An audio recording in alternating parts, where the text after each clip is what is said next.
तो चलो फिर तांडव शुरू करते हैं। एपिसोड के स्टार्ट में दिखाया जाता है कि ली लियो के बारे में कहती है कि वो बस ट्रिक और लक से इस जगह तक पहुंच पाया है, लेकिन अब उसका सामना सू के साथ में है जिसका सामना वो बिल्कुल भी नहीं कर पाएगा और इस वजह से अब वो इस चैंपियनशिप बैटल को हारने वाला है। वुजुन स्माइल करते हुए बोलता है कि मैं नहीं समझ पा रहा कि आखिर इतना घमंड तुम लाती कहां से हो, लेकिन फिर भी तुम्हारे इन्फॉर्मेशन के लिए मैं तुम्हें बताना चाहूंगा, तुम्हारी सो कॉल्ड सू के अगेंस्ट में फाइट करने के लिए लियो को अपने फुल स्ट्रेंथ को यूज करने की भी जरूरत नहीं है। ली वुजुन की सारी बातों से ट्रिगर हो जाती है और वो वुजुन के ऊपर में झपट्टा मारते हुए बोलती है कि आखिर तुम्हारी हिम्मत कैसी हुई है इस तरीके की बकवास बातें करने की, तुमने हमारे नेशन की बेइज्जती की है जिसके लिए तुम्हें बिल्कुल भी माफी नहीं मिलेगी। लेकिन मिकेल ली को रोकते हुए बोलती है कि आखिर तुम्हारी हिम्मत कैसी हुई अपने हाथ से वुजुन को छूने की, तुम उससे दूर रहा करो। और ली बोलने लगती है कि आखिर तुम ये किस तरीके की बकवास चीजों को कर रही हो। वुजुन स्माइल करते हुए मन में कहता है कि जैसे ही मैंने लेसी के शब्दों को सुना उसके बाद मैं समझ पा रहा हूँ कि आखिर तुमने कौन सा डिसीजन अपने लिए चूज किया है। जाओ और फर्स्ट प्लेस को हासिल करो और दिखा दो दुनिया को कि आखिर यून नेशन का स्ट्रेंथ क्या है। सू के डिस्ट्रक्शन की वजह से ये जगह धुएं से भरी पड़ी है, इस वजह से यहाँ का कोई भी चीज अच्छी तरीके से पता नहीं चल रहा है, लेकिन सू फाइट के लिए पूरी तरीके से तैयार है। धूल का कोहरा धीरे धीरे हटने लगता है और उसमें से एक परछाई दिखाई देती है और लियो अपने वेपन के साथ बाहर के तरफ में आ जाता है, वो भी बिना किसी इंजरी और स्क्रैच के,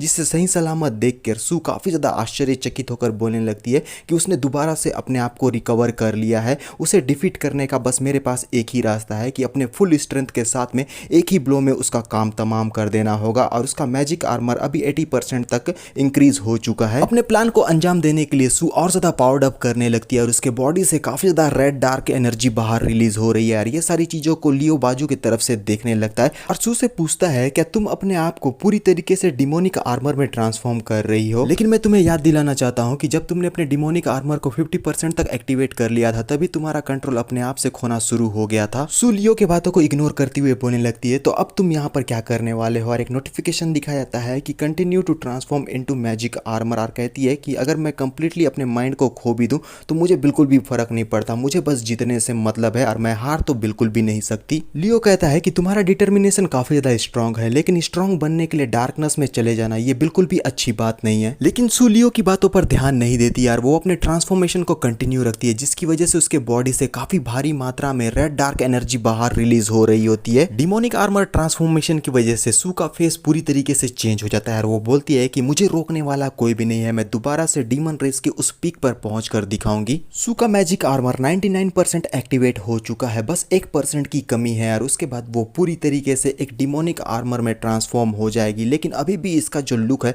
वो बहुत ही ज्यादा भयानक और जबरदस्त नजर आ रहा है। सू का रेड डार्क एनर्जी लियो की तरफ में तेजी से आगे बढ़ता है और लियो अपनी आंखों को बंद करके शांत रहते हुए बोलता है कि मैं अब सारी बातों को अच्छी तरीके से समझ गया हूं और फिर वो कुछ भी नहीं करता और सू का जो ये एनर्जी है वो लियो के आजू बाजू में हम लोगों को दिखाई देता है और तभी लियो अपने ली वेपन को ऊपर की तरफ में उठा देता है और वेपन से काफी ज्यादा इलेक्ट्रिक रिलीज होने लगती है और लियो बोलता है अगर ऐसी ही बात है तो अब मैं पीछे नहीं हटने वाला। और तभी सू भी आकर लियो के ऊपर में एक फायर्ड अप वाला अटैक कर देती है और लियो भी सू के अगेंस्ट में अटैक करने के लिए अपने वेपन को तैयार करते हुए बोलता है तो चलो अब इस मैच का खात्मा यहीं पर कर देते हैं। और जिस तरीके से सू भाग कर लियो के ऊपर में अटैक करने के लिए आई थी उसने पीछे की तरफ में डिस्ट्रक्शन मचा दिया था। वुजुन लेसी जनरल हो ये सारी चीजों को देखकर काफी ज्यादा हक्के बक्के हो जाते हैं और कहते हैं कि इन दोनों ने अपने फुल पावर को यूज किया है, यानी कि अब बहुत बड़ा तबाही आने वाला है। लियो का पावरफुल स्लैश सू के ऊपर में अटैक करने के लिए आगे बढ़ चुका है और सू भी उस अटैक का सामना करने के लिए तैयार है। और फिर अरीना के बीचों बीच में एक तरफ तो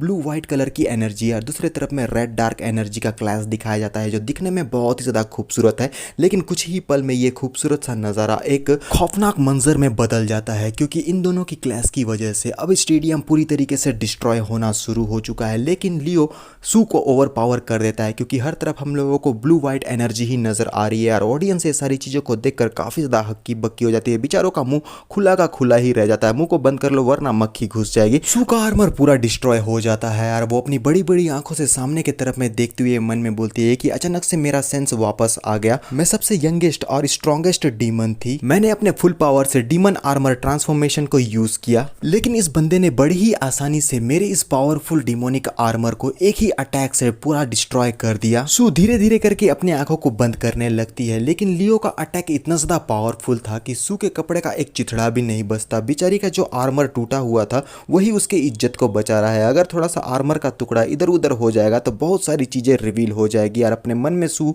बेहोश होती हुई कहती है कि उस मोमेंट पे मैंने देखा, और लियो अपने पास से कुछ चीज निकालने लगता है और फिर एक कपड़ा को निकाल कर वो सू के ऊपर में फेंक देता है, क्योंकि बेचारी के कपड़े पूरी तरीके से फट चुके हैं। और सू बेहोश होकर जमीन पर पड़ी होकर अपने मन में कहने लगती है कि डीमन रेस के असली हीरो को मैंने उस पल देखा था। पीछे की तरफ में अनाउंसर चिल्लाते हुए बोलता है कि इस मार्शल आर्ट टूर्नामेंट का विजेता है लियो। और इस बात को सुनकर वू जुन और लियो बिन काफी ज्यादा खुश हो जाते हैं। दूसरी तरफ मिकेल और ली एक दूसरे के साथ में झगड़ा कर रहे होते हैं, लेकिन जैसे ही अनाउंसर की ये सारी बातों को सुनते हैं वो उन लोगों के होश उड़ जाते हैं। ऊपर की तरफ से लियो के ऊपर में फूल बरसना शुरू हो चुके हैं और लियो अपने आइस डमी को बुलाकर सू को उठवा लेता है। ऊपर की तरफ में इवल क्लैन के बंदे को दिखाया जाता है, जो कि एक डेविलिश स्माइल के साथ कहता है कि प्लान को चेंज करने का समय हो गया है, क्योंकि रेन नेशन अब चैंपियन नहीं है, तो प्लान बी के ऊपर में हमें आगे काम करना होगा। एक शैडो की तरह दीवार में समा जाता है और पीछे की तरफ से अनाउंसर बोलने लगता है कि अवार्ड सेरेमनी अब कुछ समय के बाद में शुरू हो जाएगी। और फिर लेसी एक कुछ सामान लाकर लियो को देते हुए बोलता है कि ब्रदर लियो,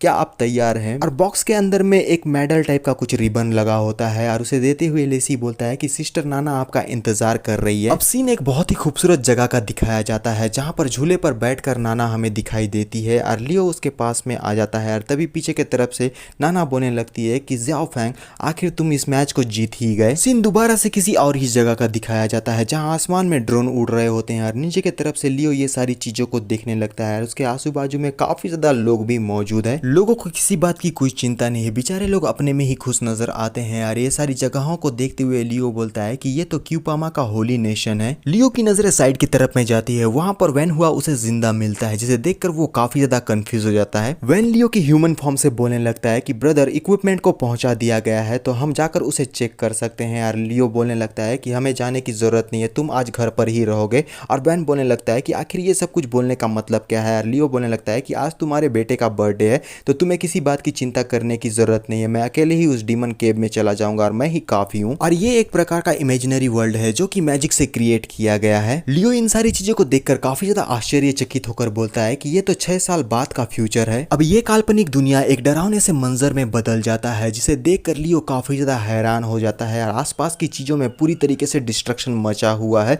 कोई भी ऐसा जगह दिखाई नहीं दे रहा है जहां पर कुछ ऐसा गलत ना हुआ हो, हर जगह तबाही से भरी हुई है। और सामने की तरफ में लियो को नाना नजर आती है और नाना बोलने लगती है कि ज़ाओ फैंग, फाइनली हम एक दूसरे के साथ में मिल रहे हैं। और लियो बोलने लगता है कि आखिर ये हो क्या रहा है और ये किस तरीके की दुनिया है। और नाना बोलने लगती है कि ये फ्यूचर का एक शो है जो मैं तुम्हें दिखाना चाहती थी, और साथ में मैं तुमसे माफ़ी मांगती हूँ क्योंकि मैं तुम्हारे बिना परमिशन के तुम्हें इस जगह पर लेकर आई हूँ, लेकिन आज जो कुछ भी बातें मैं तुम्हें बताऊंगी वो सच्चाई के साथ बताऊंगी। और लियो आगे बढ़ने लगता है और नाना बोलने लगती है कि मैं नहीं समझ पा रही हूँ कि आखिर इस फ्यूचर को अकेले मैं कैसे फेस कर पाऊंगी। हर 6 साल में ये इवल रेस एक बहुत ही भारी भरकम अटैक पूरी दुनिया के ऊपर में करता है। ह्यूमंस के पास में इतनी पावर नहीं है कि वो इस अटैक को रेजिस्ट कर सके। और न जाने मैंने कितनी बार रिबॉर्न लिया है और मेरे पास टाइम ही नहीं रहता किसी चीज को करने के लिए, क्योंकि जब भी मेरा रिबॉर्न होता है तब मैं पिछले साल के आधे साल में पहुंच जाती हूँ। यानी कि जब मेरा पिछला रिबॉर्न 6 साल पहले हुआ था तो इस बार का मेरा रिबॉर्न 3 साल में होगा, इस तरीके का चीज। और इस वजह से ये जो इवल क्लैन है वो अपने प्लान को एडवांस कर चुका होता है और बेचारी के पास में प्लान को समझने का टाइम ही नहीं मिलता। और लियो जाकर नाना को पीछे से बैक हक कर लेता है और कहता है कि वो मैं हूँ जिसे तुमसे माफी मांगनी चाहिए था, मेरी वजह से तुम अकेले ही ये सारी चीजों से सफर कर रही थी जिसका मुझे बिल्कुल भी आइडिया नहीं था। मैं अपने एक ही रिबर्थ से इतना ज्यादा परेशान हो गया, लेकिन तुमने तो इतनी बार रिबर्थ लिया है, तुम्हें ना जाने कितने सारी चीजों का सामना करना पड़ा होगा। मुझे हमेशा ऐसा लगता था कि सिस्टम ने मुझे रिबर्थ का पावर इसलिए दिया है कि ताकि मैं दोबारा तुम्हारे पास जा सकूं। अब मुझे तुम ये बताओ कि आखिर तुमने ये रिबर्थ के काम को कैसे किया। और नाना बोलने लगती है कि 6 साल पहले मैंने अपने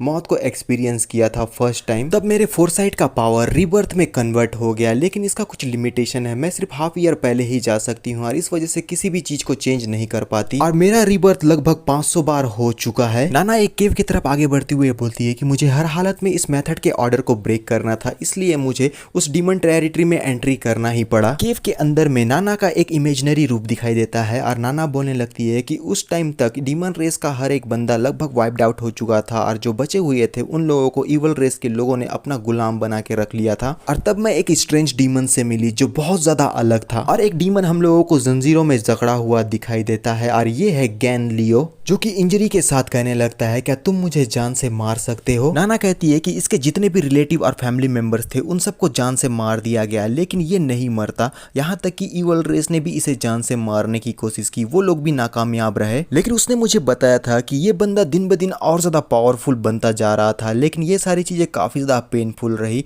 आखिर एक ही बंदा इंटायर इवल रेस के अगेंस्ट में क्या ही कर सकता है, लेकिन वो अपने रिलेटिव को रिवाइव नहीं कर सकता था। इस वजह से वो अपने जीने की जो इच्छा है वो पूरी तरीके से खो चुका था। उसके अंदर में किसी प्रकार का कोई भी मोटिवेशन नहीं था। और तब उसने मेरे साथ में एक डील किया, और डील ये था कि वो मुझे डीमंस का एक सीक्रेट टेक्निक बताएगा जिससे मैं तुम्हें अपने साथ इस दुनिया में लेकर आ सकती हूँ, यानी कि जाओ फैंग को ला सकती है। और फिर लियो बोलने लगता है कि अब सारी चीजें तुम्हारे ऊपर में है, तुम ही एक हमारी होप हो जो इवल रेस को रोक सकती है। और टेक्निक का प्रोसेस ये है कि गैनलियो को मरना पड़ेगा, जिससे जाओ फैंग की जो स्पिरिट है वो गैनलियो के बॉडी में आ सकती है। और जो कुछ भी गैनलियो अब तक ये पेन को झेल रहा था उससे बेचारे को मुक्ति मिल जाएगी। लियो अपने मन में कहता है कि चाहे इसके साथ में कुछ भी हो जाए ये नहीं मरने वाला, अगर ये मरने की इच्छा रखेगा तो ये और ज्यादा स्ट्रॉन्गर बन जाएगा। तो इसी वजह से इस बंदे ने अपने सिस्टम को मेरे लिए छोड़ा है ताकि मैं और ज्यादा स्ट्रॉन्गर बन जाऊं, वो भी फास्टर तरीके से। क्योंकि पूरे वर्ल्ड में ह्यूमन ने दो ही रेस को डिवाइड किया है, पहला तो है ह्यूमन और बाकी के जो है वो डीमंस में आते हैं। लेकिन दरअसल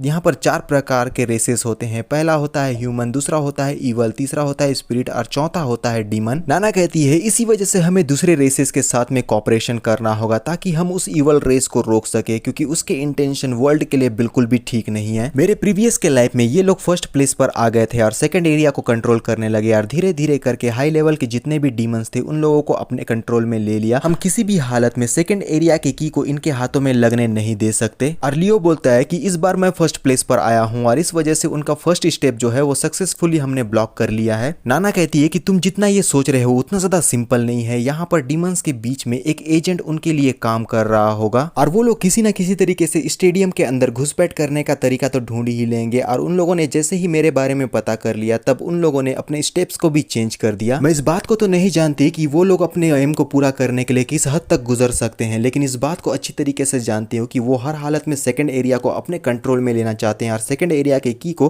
किसी भी हालत में हासिल कर ही रहेंगे, और ये उनका एम कभी भी चेंज नहीं होगा। सीन अरीना का दिखाया जाता है जहां पर होस्ट कहता है कि यून नेशन को बहुत ज्यादा बधाई क्योंकि वो 46 मार्शल आर्ट टूर्नामेंट को अल्टीमेट विक्ट्री हासिल कर चुकी है। अवार्ड सेरेमनी शुरू करने से पहले हमें हैंड ओवर सेरेमनी शुरू करना होगा, जहां पर पिछले साल के विनर इस साल के विनर को सेकंड जोन की को देंगे, और दोनों तरफ हमें पिछले साल के विजेता और इस साल के विजेता दिखाई देते हैं। जहां पर एक तो है हमारे लियू बिन और दूसरा बंदा कौन है इसके बारे में मैं नहीं जानता, और उन दोनों के बीच में एक प्रकार का गोला रखा हुआ है। और फिर अनाउंसर काफी ज्यादा एक्साइटेड होते हुए बोलने लगता है तो चलो अब हम हमारे सेरेमनी को स्टार्ट करते हैं। और लियू बिन आगे की तरफ में बढ़ने लगती है और यून नेशन के लोग बहुत ही ज्यादा खुश होकर बोलने लगते हैं कि फाइनली हम लोगों की ग्लोरी हमारे पास में वापस आ गई है। इन लोगों की खुशी का कोई ठिकाना नहीं होता। मिस्टर मिंग मुस्कुराते हुए बोलते हैं कि फाइनली हमारा यून नेशन दोबारा से राइज कर रहा है, वो भी 100 सालों के बाद। लेकिन साओ कहने लगता है कि आखिर ये टियान कहाँ चला गया, क्योंकि काफी टाइम हो गया है मैंने उसे नहीं देखा। अब यहाँ पे एक बंदा दिखाई देता है जिसके बॉडी में काफी ज्यादा कट लगे हुए हैं, और ये उस ह्यूमन वॉरियर का भाई या फिर उसका रिलेटिव है जो कि अपने भाई के मौत का बदला लेने के लिए इस जगह पर आया है। इसने टियान को मार मार के बेचारे का बहुत ज्यादा बुरा हाल कर दिया है, और इसका नाम है जिंगलिंग, जो कि बहुत ज्यादा फ्रस्ट्रेशन के साथ बोलने लगता है कि आखिर कहाँ है वो गैनलियो। जिंग ने टियान को मार मार कर बेचारे का भरता बना दिया होता है, बेचारे के गाल फूले हुए हैं। और सीन शिफ्ट होता है हैंड ओवर सेरेमनी के तरफ, जहां पर पिछले साल का विनर किंग बोलने लगता है कि मैंने बिल्कुल भी एक्सपेक्ट नहीं किया था कि मुझे ये किक तुम्हें सौंपनी पड़ेगी, वो भी एक विमेन को। तो क्या तुम्हारे यून नेशन में कोई ऐसा कैपेबल बंदा नहीं है जिसे ये की देती हुए मुझे बिल्कुल भी अफसोस ना हो। लियो बिन बैक आंसर करती हुए बोलती है कि तुम्हारी बेटी भी तो एक हीरोइन है, और अंकल गुआंग और मेरे फादर मिलके साथ में बैटलफील्ड में फाइट किया करते थे और दूसरे एनिमी को रेजिस्ट करते थे।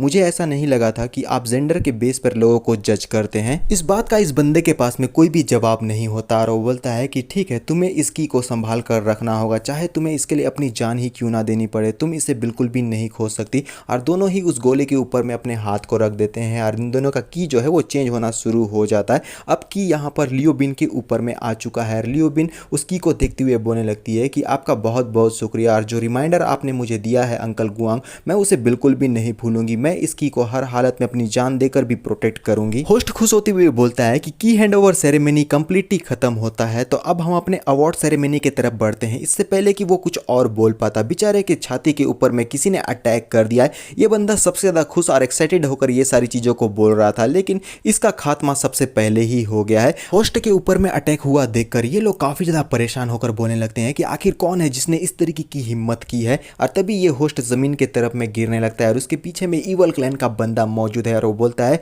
कि अब इवल रेस इस जगह को डोमिनेट करने के लिए अपना अपीयरेंस दे चुका है और ये है एक डीमन ए लेवल का वॉरियर। फिर ये इवल क्लैन का बंदा बोलता है तो चलो ऑपरेशन को शुरू करने का समय हो गया है। और फिर हम लोगों को बहुत सारे लोगों के ऊपर में अटैक होता हुआ नजर आता है। ये जितने भी इवल क्लैन के लोग हैं यहाँ पर मौजूद जितने भी ऑडियंस है उनके ऊपर में अटैक करना शुरू कर देते हैं, जिस वजह से ऑडियंस काफी ज्यादा उथल पुथल मच जाती है। और वो जो सामने की तरफ में जाते हुए बोलता है कि जल्दी से अपना कोई मूव लो, हमें सबसे पहले डीमन लॉर्ड को प्रोटेक्ट करना होगा। और मिकेल पीछे से बोलती है तो ठीक है, और पीछे से हमारी जो ल्यूबिन रहती है वो ये सारी चीज़ों को देख रही होती है। ये जितने भी इवल क्लैन के बंदे होते हैं वो चारों तरफ से ल्यूबिन को घेरना शुरू कर दिए हैं और वो बोलते हैं कि हमें हर हालत में इस लड़की को कैप्चर करना ही होगा क्योंकि इसके पास में सेकंड जोन का की मौजूद है। लेकिन ल्यूबिन को प्रोटेक्ट करते हुए कमांडर बोलने लगता है कि डीमन लॉर्ड आप चिंता मत कीजिए, हमारा फ्लेम नेशन आर्मी आपको प्रोटेक्ट कर कर ही रहेगा। सीन लियो और नाना की तरफ दिखाया जाता है जहां पर लियो बोलता है कि ह्यूमन के तरफ में तो केओस मचा है क्योंकि जिंग ज़िबाओ ने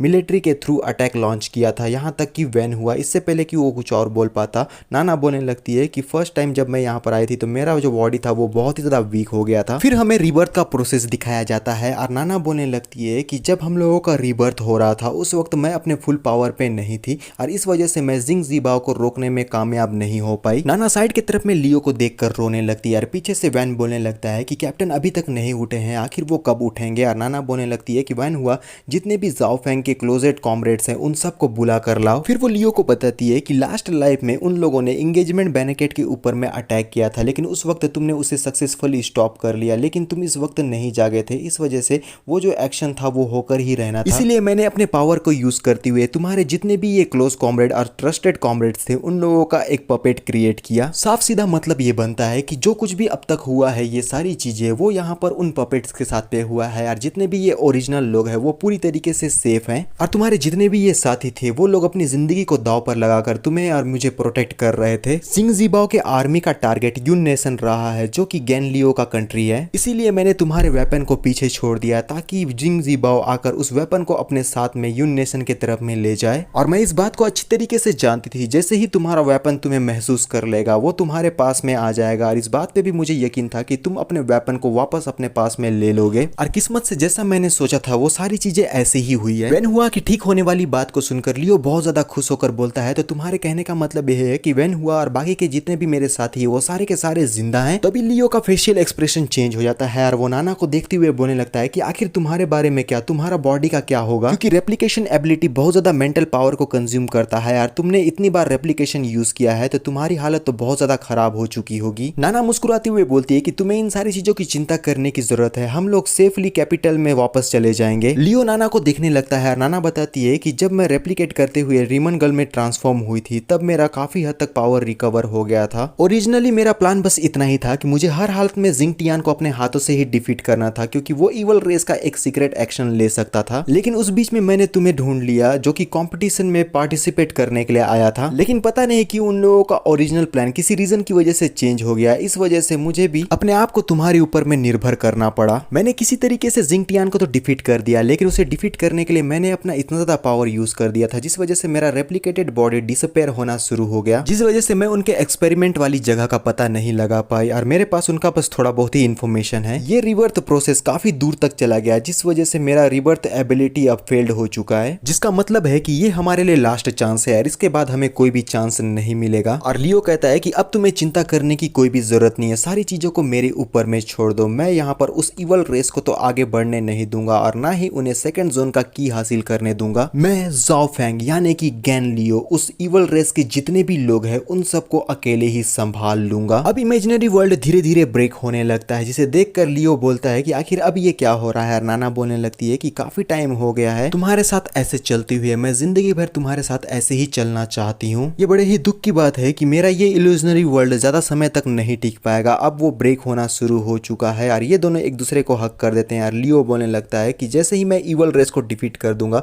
उसके बाद डायरेक्टली मैं तुम्हारे पास में आ जाऊंगा। और नाना बोलने लगती है तब तक मैं तुम्हारे बॉडी को प्रोटेक्ट करके रखूंगी और इंतजार करूंगी तुम्हारे वापस आने का। इससे पहले कि इन दोनों के बीच में अलविदा हो पाता नाना बोलने लगती है कि वैसे मैं तुम्हें कुछ बातें बताना चाहती हूँ जो कि बहुत ज्यादा इंपॉर्टेंट है। लेकिन वो बातें क्या है ये हमें नहीं बताया जाता और हमारा सीन शिफ्ट हो जाता है बैटल अरीना की तरफ, जहां सीधे लियो की एंट्री दिखाती है और वो इस जगह पर कैसे पहुंच पाया इतने जल्दी, इस बारे में कोई भी जानकारी प्रोवाइड नहीं की गई है। लेकिन अच्छी बात यह है कि इससे पहले ये इवल क्लैन इस जगह को पूरी तरीके से डिस्ट्रॉय कर पाता, लियो अपनी एंट्री दे चुका है और वो ये सारी चीजों को देखने लगता है, वो भी शांति के साथ। लेकिन सी मिंग लियो को देखकर काफी ज्यादा खुश होकर बोलने लगता है कि फाइनली लियो तुम इस जगह पर आ चुके हो। किंग सी मिंग से कहता है कि आखिर ये अकेले इवल क्लैन के लोगों का सामना कैसे कर पाएगा, वो भी एक आइसमैन के साथ। और साइड वाला बंदा बोलने लगता है कि हाँ, एनिमी जो है अपने काफी ज्यादा ट्रूप्स को इस जगह पर लाया है, इन लोगों का सामना करना लगभग नामुमकिन के बराबर है। और सी मिंग कहने लगता है एक हल्की सी स्माइल के साथ, जो तुम लोगों को दिख रहा है वो सारी चीजें सच्चाई नहीं है, वो अपने साथ में एक आर्मी को लेकर आया है। और लियो के पीछे में हम लोगों को बहुत बड़े डीमंस की एक फौज नजर आती है जो कि आइस से बने हुए हैं और लियो ने इन सबको क्रिएट किया है। और लियो के पीछे में भारी भरकम आइस डीमंस की फौज नजर आती है और लियो एक सीरियस लुक के साथ में बोलता है कि इवल रेस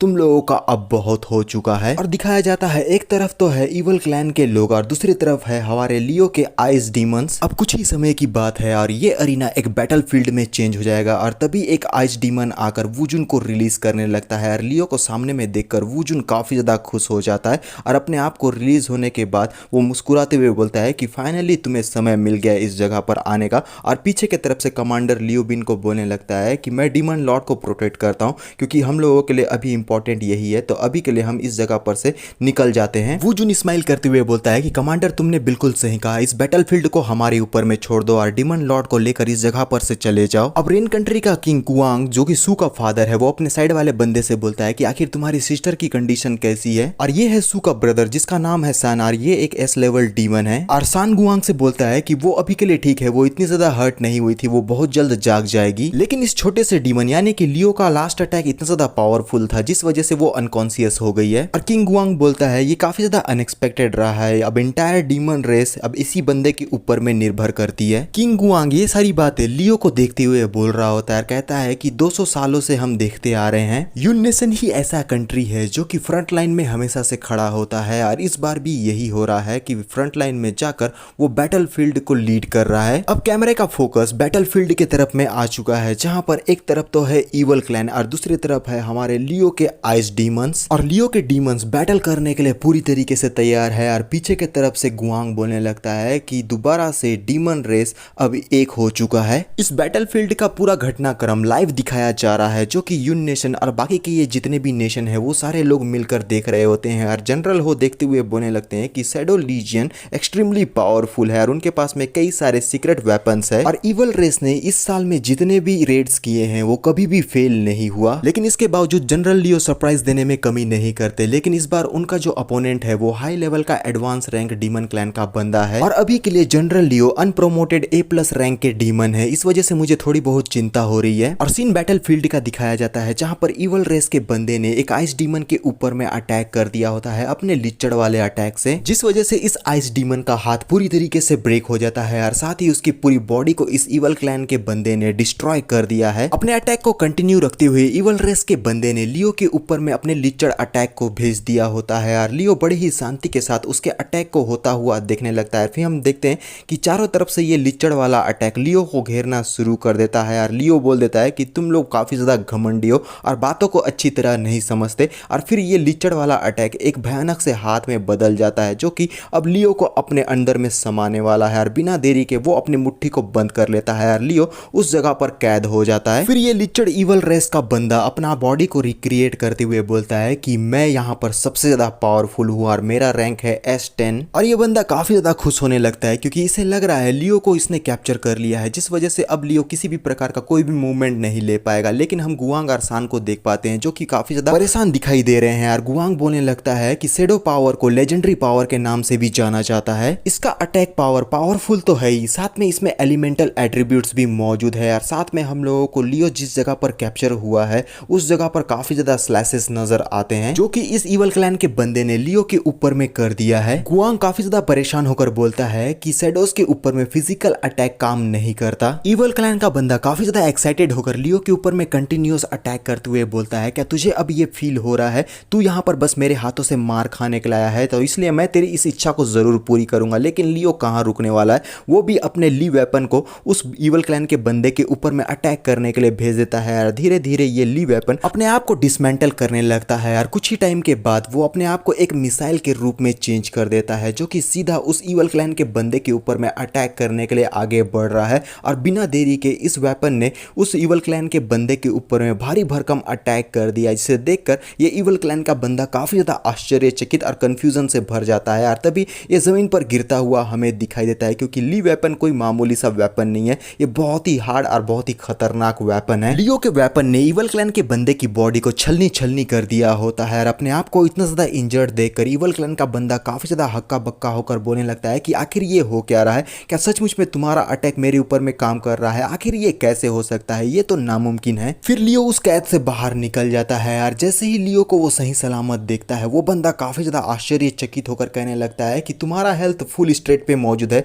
आखिर ये कैसे हो पा रहा है। लेकिन लियो बोलने लगता है कि मैं तुमसे माफी चाहता हूँ, और उसके हाथों में एक वेपन है जिसे पहनकर लियो अब इस इवल क्लैन के बंदे का बहुत ज्यादा बुरा हाल करने वाला है यार। लियो को सही सलामत देख कर दिए तो आश्चर्यचकित है ही है। लियो अपने पावरफुल फिस्ट से उस इवल क्लैन के बंदे के ऊपर में काउंटर अटैक करने के लिए आगे बढ़ते हुए एक सीरियस लुक के साथ बोलता है कि ट्रू डैमेज किसी भी चीज को इग्नोर कर सकता है। एक जोरदार पावरफुल पंच इवल क्लैन के बंदे के मुंह के ऊपर में लियो ने जड़ दिया है यार। ये है रियल डैमेज। लियो अब कंटिन्यूअसली अपने पावरफुल पंचेस को इस इवल क्लैन के बंदे के मुंह के ऊपर में जड़ना शुरू कर देता है यार। इतना ज्यादा इसके मुंह पर वार करता है कि बेचारे को अब सर्जरी करने की जरूरत पड़ेगी। और इवल क्लैन के बंदे का मुंह पूरी तरीके से सूज चुका है और वो लियो को रोकते हुए बोलता है कि प्लीज प्लीज रुक जाओ, मेरे साथ ऐसा मत करो। लेकिन लियो कहाँ रुकने वाला है, वो कंटिन्यूअसली इसके ऊपर में अटैक कर देता है। लेकिन ये इवल क्लैन का बंदा काफी ज्यादा रहम की भीख मांगने लगता है। उसे रहम की भीख मांगता हुआ देखकर गुआंग और सान काफी ज्यादा हैरान हो जाते हैं। बेचारे के मुंह खुले के खुले रह जाते हैं। अबे मुंह को बंद कर लो, मक्खी घुस जाएगी यार। गुआंग बोलने लगता है कि उसका वेपन क्या सचमुच में ट्रू डैमेज के साथ में डील कर सकता है यार। बेचारे लोग काफी ज्यादा हैरान रहते हैं यार। लेकिन ये जो इवल क्लैन का बंदा है, इसकी हालत लियो ने बहुत ज्यादा बुरी कर दी है और इंजरी में अपने मन में बोलता है कि आखिर इस बंदे के साथ में प्रॉब्लम क्या है, आखिर ये कैसे पॉसिबल हो सकता है। इसका पावर तो एस रैंक से भी अबव मुझे नजर आ रहा है। अपने टूटे फूटे चेहरे को लेकर एक आंख से लियो को ही देखे जा रहा होता है और उसके चेहरे पर हैरानी साफ साफ झलक रही होती है यार। लियो ने इस बंदे के कॉलर को पकड़ लिया है और इंट्रोगेशन करते हुए बोलता है तो चलो अब बिना देरी के मुझे जल्दी से बताओ कि आखिर तुम्हारा लीडर कौन है, वो कहां पर मौजूद है, और साथ ही कौन है वो गद्दार जो कि डीमन रेस के बीच में छुपा हुआ है यार, किसने तुम लोगों को अंदर आने दिया। और ये सारी चीजें वो बहुत ही ज्यादा गुस्से में इस इवल क्लैन के बंदे को पूछने लगता है। और इवल क्लैन का बंदा बोलता है क्या तुम्हें सच में लगता है कि ये जितने भी डीमन है वो अपने ही लोगों को बिट्रे करेंगे। साफ सीधी सी बात है, इवल क्लैन का बंदा झूठ बोल रहा है। लेकिन लियो को ये सारी चीजें अच्छी तरीके से मालूम है। वो बोलने लगता है कि मेरे पास कई ऐसे रास्ते हैं जिससे मैं तेरे मुंह से सच उगलवा सकता हूं, तो मुझे उन रास्तों को इस्तेमाल करने के लिए मजबूर मत कर, वरना तेरे साथ में ऐसा कुछ हो जाएगा जो तू बिल्कुल भी बर्दाश्त नहीं कर सकता। लियो का वेपन अभी भी इवल क्लैन के बंदे के बॉडी में लगा हुआ है। ये बंदा अपने मन में बोलने लगता है कि इस वेपन की वजह से मैं शैडो में चेंज नहीं हो पा रहा हूं और इसलिए मैं अपनी एबिलिटी को भी यूज नहीं कर सकता, क्योंकि ये वेपन मेरी एबिलिटी को रोकने से मुझे ब्लॉक कर रहा है। और फिर वो लियो से बोलता है कि मैं तुम्हें इंट्रोगेट करने का चांस ही नहीं देने वाला, तुम बस इंतजार करो। इवल रेस तुम्हारे लैंड को पूरी तरीके से डिस्ट्रॉय कर देगा और डीमन रेस हम लोगों के सामने में कुछ भी नहीं है, उन लोगों को तो एलिमिनेट होकर ही रहना है। इवल क्लैन के बंदे की आंखें पूरी तरीके से रेड हो जाती है और चिल्लाते हुए बोलने लगता है कि इवल रेस पूरे वर्ल्ड को यूनिफाई करेगा। और एक बहुत ही जबरदस्त वाला ब्लास्ट लियो के जस्ट सामने में होता है। ऐसा लगता है कि इस बंदे ने अपने आप को ब्लास्ट कर दिया है। और ये सारी चीजों को देखकर गुआंग और सान काफी ज्यादा हैरान होते हैं। सबसे ज्यादा तो गुआंग, और फिर ये बाकी के लोग भी हैरान हो जाते हैं कि आखिर अभी अभी ये सारी चीजें यहाँ पर क्या क्या हुई। और फिर हम लोगों को इवल वॉरियर दिखाई देता है जो अभी अभी अपने आप को ब्लास्ट कर दिया था, लेकिन अब ये पूरी तरीके से D1 में कन्वर्ट हो गया है। पता नहीं लियो ने इसके साथ में क्या किया है, लेकिन ये बंदा अपनी ऐसी हालत को देखकर काफी ज्यादा हैरान होता है। जो डार्क शैडो का पावर इसके पास में था वो इसके बॉडी से इनविजिबल हो चुका है। और साइड में एक जो बंदा है वो इसे नॉर्मल देखकर काफी ज्यादा हैरान हो जाता है और फिर अपने स्वाड को इस बंदे के छाती के ऊपर में घुसाते हुए बोलने लगता है कि आखिर तुम कहां भागने की कोशिश कर रहे हो, तुम इस जगह पर से बचकर नहीं जा सकते। और बाकी के डीमंस भी काफी ज्यादा फायर्ड अप होकर ये जितने भी इवल क्लैन के बंदे इस जगह पर अटैक करने के लिए आए हुए थे उनके ऊपर में काउंटर अटैक करना शुरू कर देते हैं यार। जो कुछ भी उनके हाथों में वेपन रहता है उसके थ्रू उन लोगों का बहुत ही बुरा हाल कर देते हैं यार। बहुत ही बुरी तरीके से इवल क्लैन को इस जगह पर डोमिनेट किया जा रहा है। और फिर हम फ्लेम किंगडम के किंग को देख पाते हैं जो कि काफी ज्यादा खुश होकर बोलने लगता है कि इस यून नेशन के बच्चे का बहुत बहुत शुक्रिया, क्योंकि सिचुएशन अब कंप्लीटली चेंज हो चुका है। और यार सारी चीज़ें अब हम लोगों के फेवर में और इस बार हमारी जीत तो निश्चित ही है यार। साइड के तरफ में सीमिंग बोलने लगता है कि ये बिल्कुल भी ठीक नहीं है। अगर तुम लोगों को याद ना हो तो मैं बताना चाहूंगा कि सीमिंग फ्यूचर प्रिडिक्ट कर सकता है और वो अपने हाथों से सर को पकड़कर बोलता है कि ये सारी चीजें अभी खत्म नहीं हुई है। और सीमिंग के दिमाग की घंटी बज जाती है और बेचारी की आंखें बड़ी बड़ी होने लगती है क्योंकि जो कुछ भी उसने फ्यूचर अभी देखा है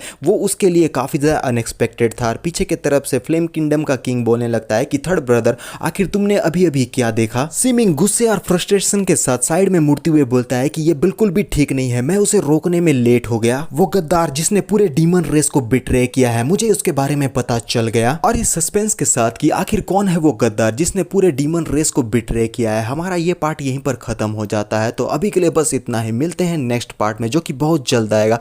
तो बाय।